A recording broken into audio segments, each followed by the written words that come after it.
পরিবারে নতুন শিশুর অপেক্ষায় ছিলেন পল্লব মার্ডির ও তৃষ্ণা রানী দম্পতি। অস্ত্রোপচার শেষে জন্ম হয় যমজ শিশুর। আনন্দ দ্বিগুণ হওয়ার বদলে নিমিষেই দুশ্চিন্তা পেয়ে বসে যখন জানতে পারেন শিশু দুটির পেট জোড়া লাগানো। শুক্রবার দুপুরে নওগাঁর পত্নীতলায় একটি বেসরকারি হাসপাতালে অস্ত্রোপচারের মাধ্যমে জোড়া লাগা যমজ শিশুর জন্ম হয়। যমজ শিশুর মা জানান তিনি কয়েকবার আল্ট্রাসোনোগ্রাফি করেছেন।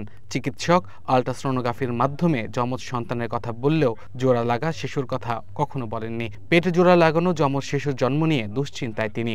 করলাম তখন দেখাচ্ছিল যে দুইটা বেবি আছে, দুইটাই যমজ। তখন ধরা পড়ে নাই, 4বার করছি আল্ট্রাসোনো, তখনও বলেন নাই, কিছু বুঝতে পারে নাই, শুধু হাত পা সবগুলো দেখাচ্ছে, মাথাও দেখাচ্ছে, কিন্তু এরকম জয়েন্ট আছে এটা তো দেখায় নাই। তারপরে সিজার হওয়ার পরে এরকম ঘটনা জানলাম।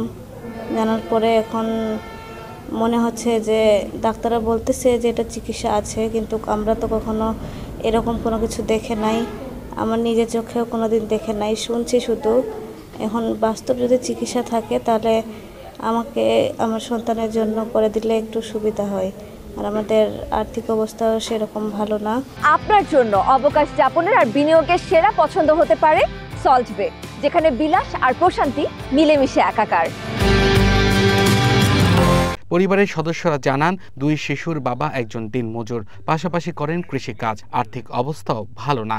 এ অবস্থায় চিকিৎসক বাচ্চাদের ঢাকায় নিয়ে যাওয়ার পরামর্শ দিয়েছেন, কিন্তু আর্থিক সক্ষমতা না থাকায় তা সম্ভব হচ্ছে না। আমরা দিন খাটি দিন খাই, এখন বাচ্চার নিয়ে আর তো চিন্তা বাড়ে গেল। এখন কেমনভাবে কি করব, কোথায় যাব না যাব, আমাদের তো কোনো বুদ্ধি শুদ্ধিও নাই।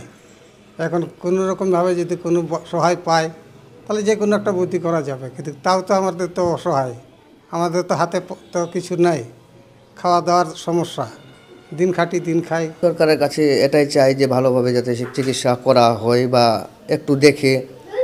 আমরা তো সাধারণত মানুষ, অতটুকু আমরা তো বুঝি না। এখন দুইটা সন্তানকে মানুষ করতে গেলে খুব তো সমস্যায় আছে। খুশিও হলাম এবং খুশির বিপরীত কষ্টও হচ্ছে।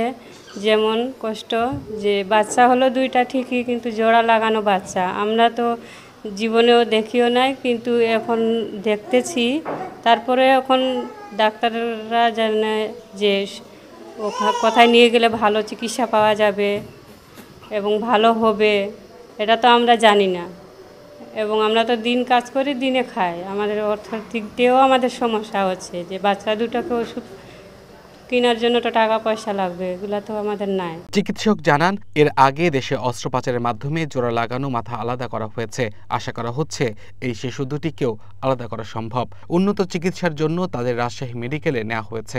দুইটা বাচ্চার মাথা আলাদা, হাত পা পেট সবই আলাদা, শুধু বুকের যে সামনের যে চামড়া এটা জোড়া লাগানো। তার দুই বাচ্চার দুইটা হার্ট, দুই বাচ্চার দুইটা ফুসফুস, সব কিছুই আলাদা। বাচ্চা খাওয়া দাওয়া করছে আলাদা, প্রসাব পায়খানা করছে আলাদা। ইনশাআল্লাহ এই বাচ্চাগুলোর অপারেশন বাংলাদেশেই হয়, ঢাকা মেডিকেল বা পিজি হাসপাতাল এইসব জায়গায় হয়, সুন্দরভাবে অপারেশন হয় এবং অপারেশন পরবর্তী রেজাল্টও ভালো। সবশেষ চলতি বছরের 6 মে চট্টগ্রামে জোড়া লাগানো যমজ শিশুর জন্ম হয় এবং 7 মে অস্ত্রোপচারের মাধ্যমে তাদের আলাদা করা হয়। Abdul Al Mamun, one national desk.